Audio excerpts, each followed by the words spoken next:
Welcome to Handcrafted by G.R. Broussard. I am Greg Broussard, and today we get to work on a really awesome black walnut desk.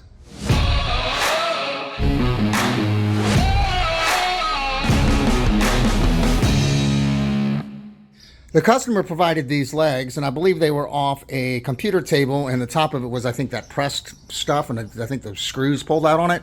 And he had this black walnut slab, and he wanted me to make a desk from it. So I've just got it setting up here so I can look at it. He also wants me to put these supports underneath here. And I'm gonna have to build some brackets. This should be long enough. It shouldn't, I was worried about it racking this way, you know, the table. So we have to do some finagling and make some brackets and some cool stuff underneath. Also, we're gonna put some angle iron underneath to make sure that this thing stays from getting twisted. It is bowed and twisted slightly. I clamped it for about 2 weeks, got most of it out of it, but it's been unclamped for a few days and it's starting to come back. But I know that it will straighten it and stay flat. So we're going to apply the C-channel technique, if you will. It'll be with some angle iron. In order to bring this table to about 30 inches, I've got to have a spacer. It doesn't have to be exactly at 30 inches, but we need a spacer in here because we've got to screw this down and then screw this to it. That way there'll be more force holding it onto the table, and these screws, if they ever fail, they wouldn't be pulling out of the table, it'd be pulling out of the support. Also, with such a small brace like this, I've got to lift it about that much, and this will fit right there. This is going to stop this thing from racking and doing this. Also, I've got to drill holes all the way through here, twice, drill the hole in the bracket, feed a long bolt with a nut on the end of it all the way through the part, and then this part will be bolted on just like that.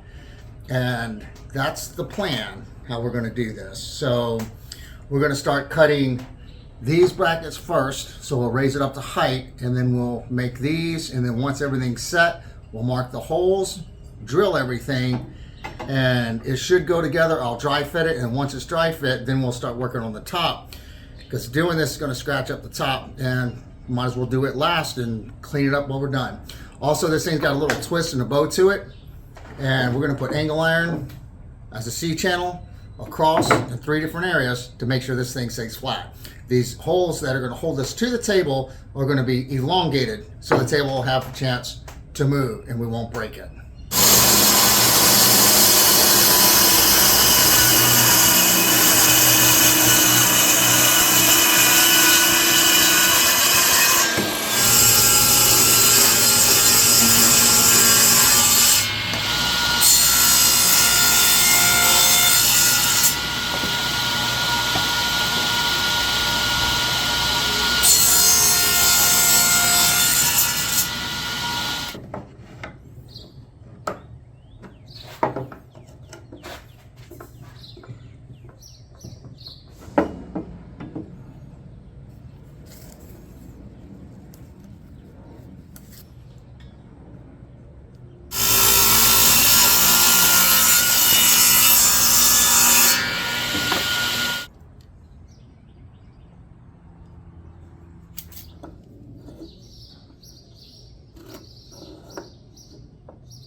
These angles are just random.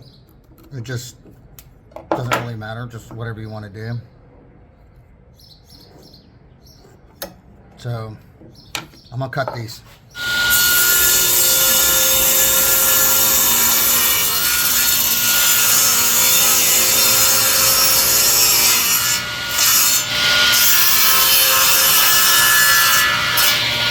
I've taken my time and I've centered everything.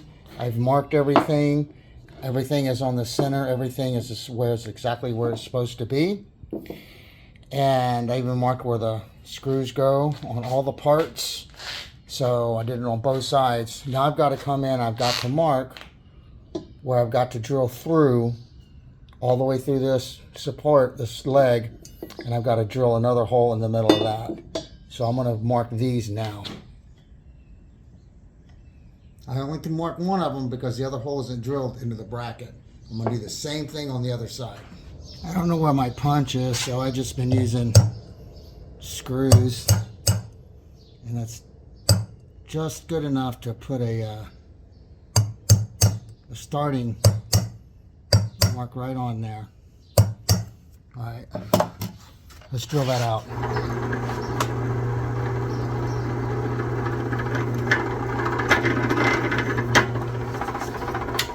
I'm going to drill the other one small and then drill both of them big.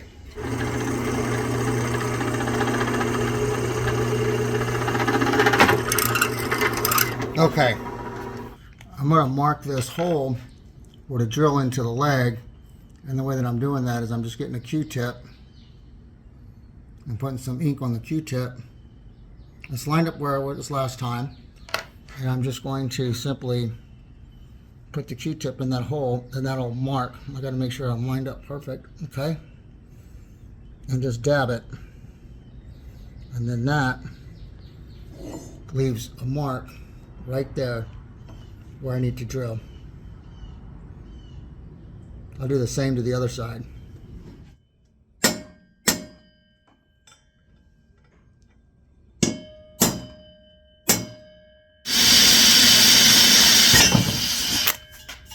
I'll do the same to all of them, then we'll do a bigger bit.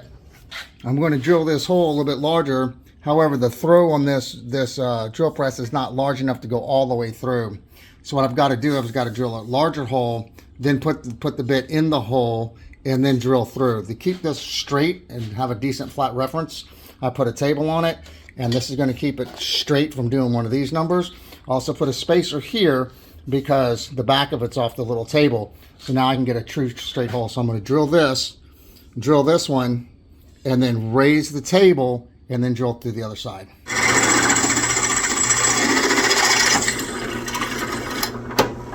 Now without breaking the bit, oh, there's a chain coming, that's awesome. I've got to put this in here, and it's got to go right like that. Now, that should go all the way through to the other side.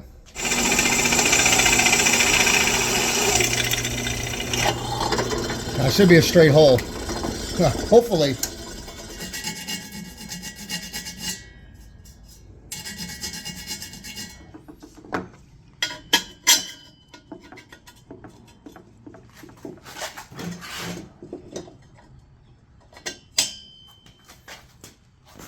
This is the only area I was afraid of right in here. There's not enough room to get that nut in there, so I'm going to have to remove some of the material here and here. And I might be able to Dremel that. I may have to do it with a hand file. The top one worked out perfect. And I knew I was going to have an issue with this, but I didn't know it was going to be that much of an issue. So I'm going to figure out how to remove some of this material so I can put the nut on. I've been coming at it with a file. This is the smallest one that I've got, I think, that'll fit in there, and it's not really aggressive. So I'm going to see if this will work. I don't know what this bit's made for, but this stuff is soft. Maybe I can get in here and try to do that with this.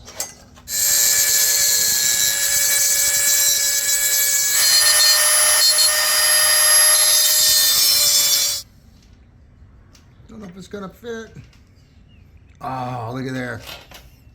Now if it lines up with that hole, I can screw it in. Let's try that. I think I got it. Now, the impossible part is to try to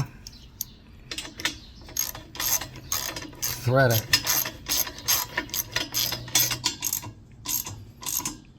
Okay, I've got it threaded. Since we've got this all squared away, we're going to work on flattening this table. And you can see that it's cupped this way. It's high in the middle and low on the sides. Go to the other side, it's the opposite way. On this, it's cupped this way, so it's shallow in the middle. And then right around here, the table's flat.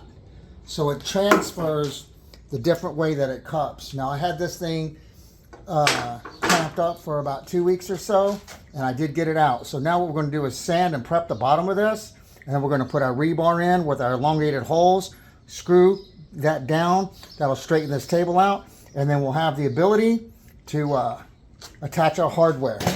To keep this consistent, and I think it's actually long enough, I'm going to go in the same distance I did with the supports, and I've marked it, and I've got to cut this at an angle like this on both sides.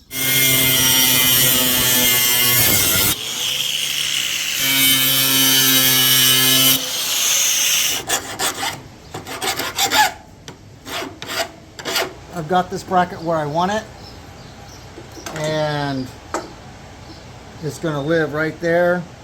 I've drawn around it just so I can remember exactly where it goes. You know, I don't have to measure, I can just put it on the lines. Now I've got to come through and I've got to mark my holes, drill the holes in here for the screws to screw this down. We're going to clamp this flat, put this on, and we're going to do it 3 times.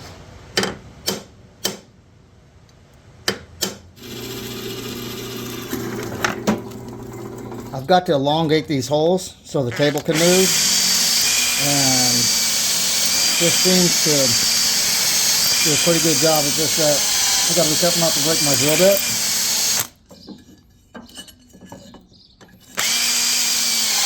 And we'll do almost all the holes. I'm making it longer. I'll just work on these a little bit. Now I've elongated that hole. The screws can slide back and forth, and I'll probably just use 2 of these. You can see that this thing isn't flat. So what I'm going to do is I'm going to prep the surface of I'm going to prep the bottom of this, sand this down, chamfer the sides, get this bottom of this thing prepped up, and then I'm going to start drilling all my holes. I'm going to mount my hardware to the table, and then we'll put some oils on it. But we've got to get this thing flat. So I want to go ahead and prep the bottom before I screw these down and flatten this out.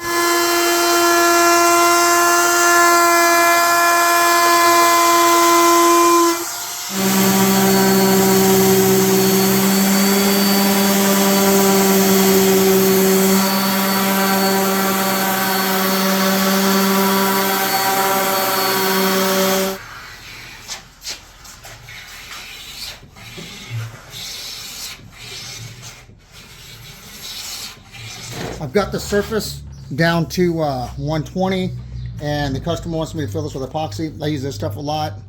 It's pretty good. I don't know if there's enough in this bottle to do this entire track, but I'm going to try. And we're going to tape off the bottom of this, flip the board over, and fill it from the other side, fill it from the top side.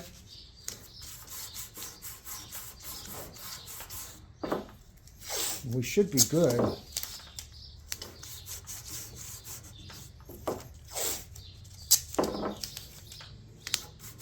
All right, I'm gonna flip this thing over.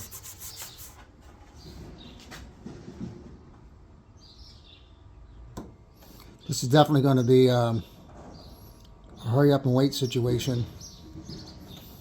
This crack is deep. You know what I'm thinking? You know what I'll do?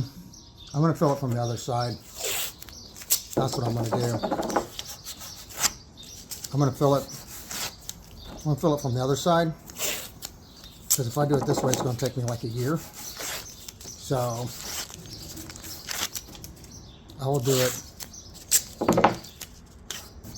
from the other side. That's what I'm going to do. This is the top of it. It hadn't been prepped yet.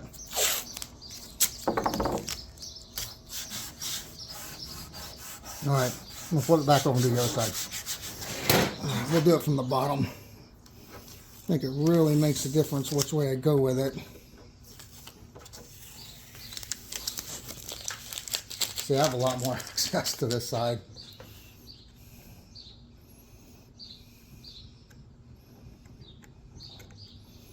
Just let gravity do its work.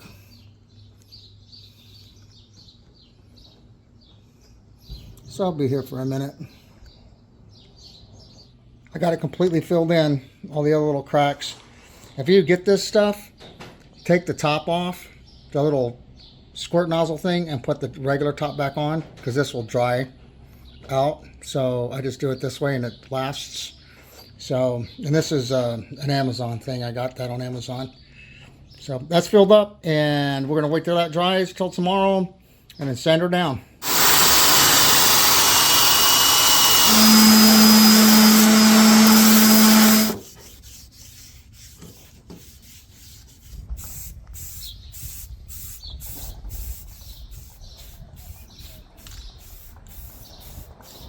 I need another set of calls right here before we set a angle iron in, and these surfaces need to be flat. I already flattened out the surfaces on the other one, so I'm gonna flatten these.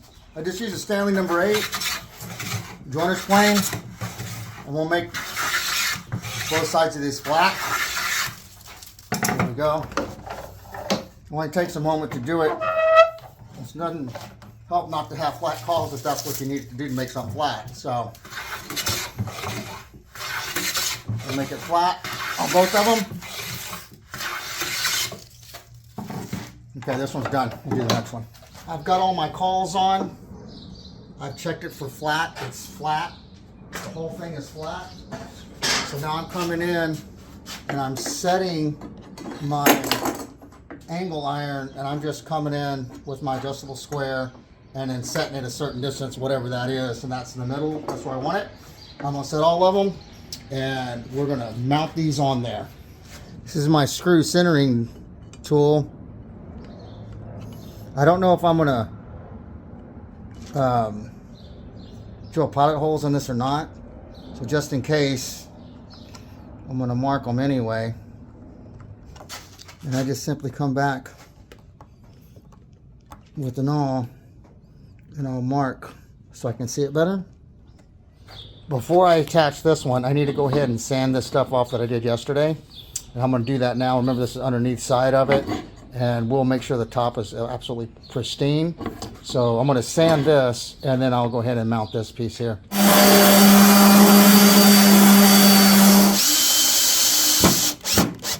I like to come through with a hand screwdriver so I can get some feedback on how tight the screws are.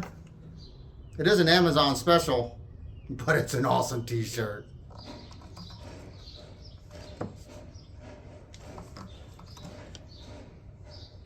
I like to use this little vibrating deal just to kind of put a little chamfer on the corners. You can do it by hand. I'm just not doing it by hand right now. We're doing it with the little vibrating deal.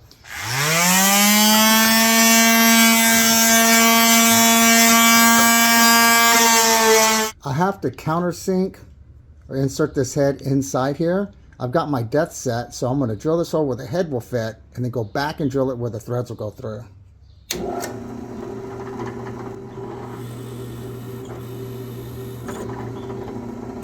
Now the head will fit in here, and then we'll drill in the middle of that till the threads will fit. But I'm going to do all the big ones first.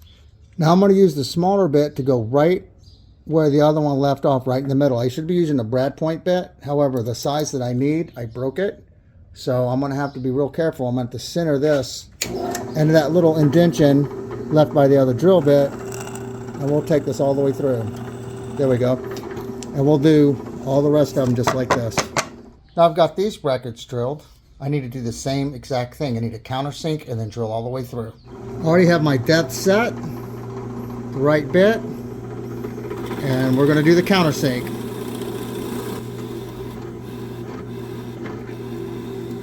All right, that's our countersink, and we're going to do the rest of them. On these holes as well, there's not enough throw on this drill to get all the way to the bottom, so I'm just going to put it inside the hole, and we'll line that up with the existing hole that's there, and we'll drill right in the center of it all the way through.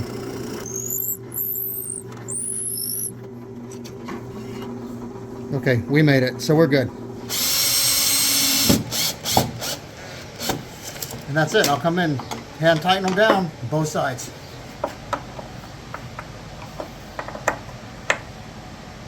Okay, now we're going to mark the pilot holes for this and drill this in.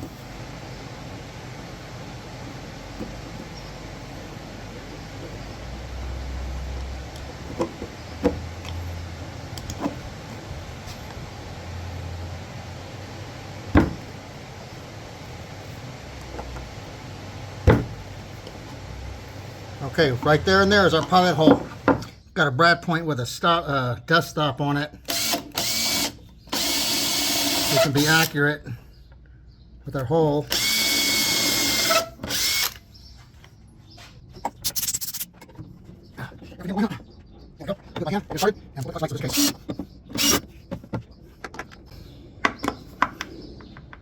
Okay, I had to take this one back off. I noticed that when it's tight, it rocks a little, and I put a straight edge on here, and this thing isn't flat. I don't know why it's not flat right there, but I'm going to come in with a plane very slightly. You can see where the plane is striking it.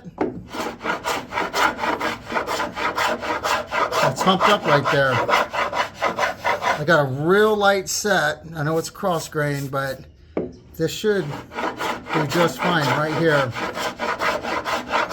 Just a little hump right there.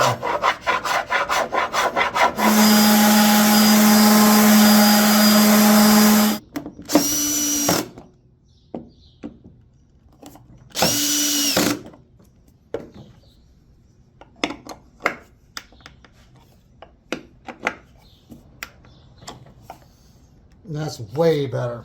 I want to drill the holes and put the legs on, and so I'm just going to go ahead and put the boiled linseed oil on the part I will not be able to reach when the legs are on. I'm going to drill the pilot holes for the legs, and this always makes me nervous because I don't want this collar to move.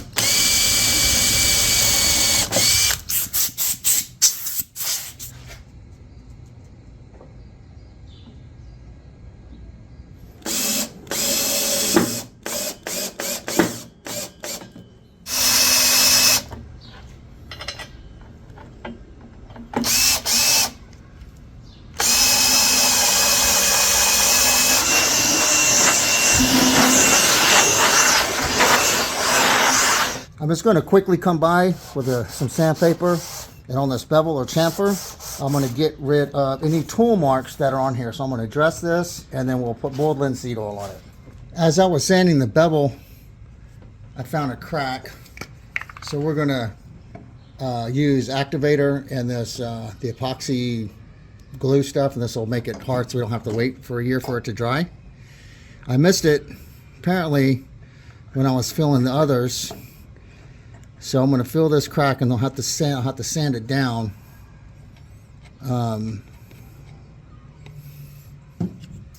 Let's see, activate it. That should hard it pretty instantaneously. And we'll sand this down.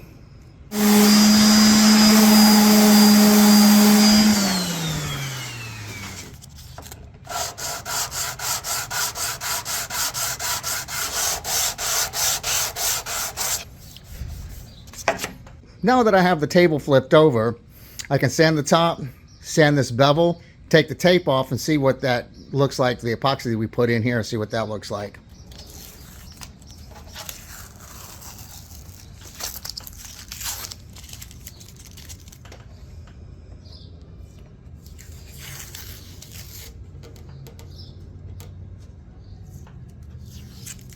Looks like there's some tiny cracks on the top.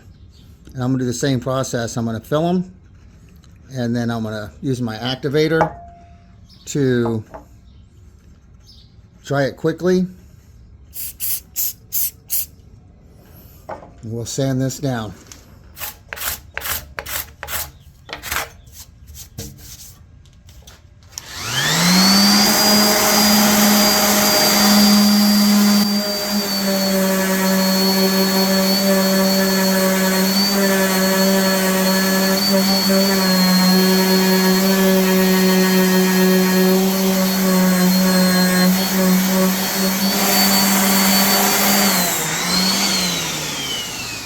the cracks and the little voids, they filled in very nicely. Now I'm going to sand the table.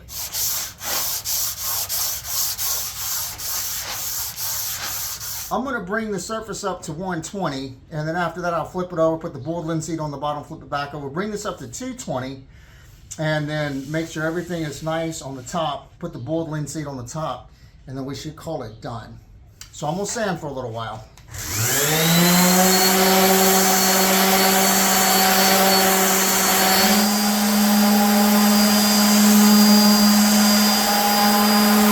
As I was sanding, I came through and I marked a couple of the flaws that I found with chalk so I can come back and fill it in. And I'm going to come back and fill these little bitty flaws in with this timber mate, and this is mahogany, which will be close enough match to this walnut. So I'm going to come in and fill all these little cracks and little dents in.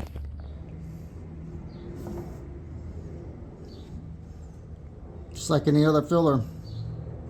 Just fill it in, squish it down. While this timber mate dries, we're going to flip it over and put boiled linseed oil on the bottom. Before I put the boiled linseed on it, I need to put my stamp on the piece, and so I'm going to do right now. I've already got it lined up and marked where I want it.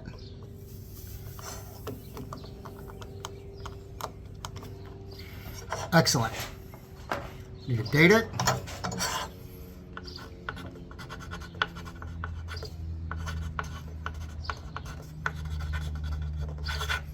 Here we go. Project. It's going to be beautiful.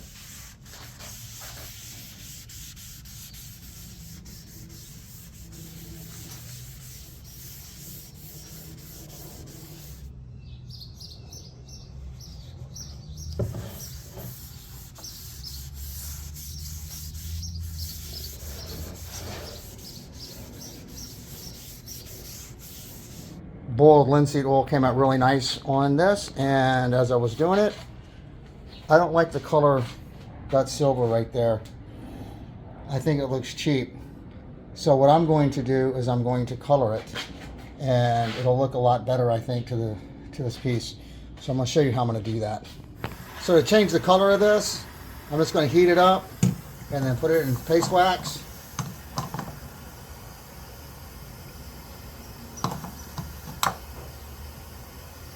And then there we go, we changed the color. So I'm going to do it to all the hardware, and this won't stand out so bad. It'll look a lot better that way. That's what the original looks like, and that's the one I colored looks like. You see how much better that matches? Looks a lot better. It's my practice to take this out every single time I'm finished using it. I've had these things leak before, so this ensures it will never leak. So, and you have to make sure your little gasket's in there. So for safety, and so I don't waste fuel, I take these out. Now that the bottom is complete, I'm going to come in and sand down these areas that I fixed earlier. And I'm using 220. I'm going to do the whole thing at 220.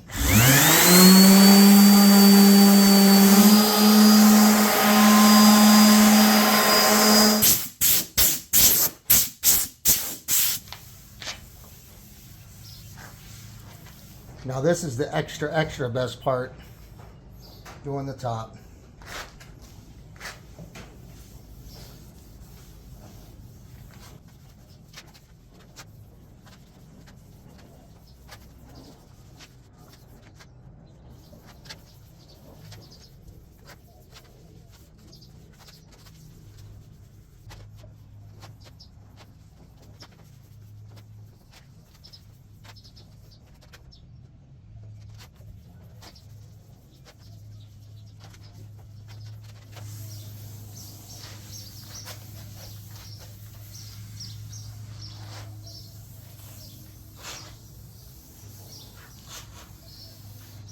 That boiled linseed oil brought the grain out.